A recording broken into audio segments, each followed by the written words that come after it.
সবাই একটু বেশি বেশি করে নোয়াখালীবাসীদের জন্য একটু দোয়া করবেন। নোয়াখালীবাসীদের এখন খুব খারাপ অবস্থা। নোয়াখালীতে সবার বাড়িতে পানি উঠে গেছে, বেশিরভাগ ঘরে পানি ঢুকে গেছে। এখন কোনোভাবেই সেই ঘরে বসবাস করা সম্ভব হচ্ছে না।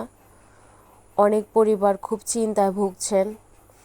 তারপরে খাওয়া দাওয়া অনেক পরিবার অনেক কষ্ট করছেন, কারণ বন্যার পানি এতটাই বেশি বেড়ে যাচ্ছে, মানে কোনোভাবেই বসবাস আর করা সম্ভব হচ্ছে না।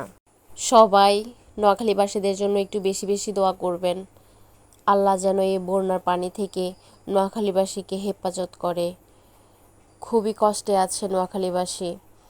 বন্যার পানি এতটাই বেড়ে যাচ্ছে, কি করব, কোথায় যাব, কিছুই ভেবে পাচ্ছি না। তাই এতটুকুই বলবো, সবাই বেশি বেশি করে দোয়া করেন। আল্লাহ যেন এই বন্যার পানি থেকে আমাদের সবাইকে হেফাজত করে। আর এই বন্যার পানির মধ্যে সবাই বের হওয়া সম্ভব না। স্কুল, কলেজ, মাদ্রাসা সকল প্রতিষ্ঠান বন্ধ করে দেওয়া হোক, আমরা এটাই চাই। কারণ এই অবস্থার মধ্যে ক্লাস করা কোনোভাবে সম্ভব না।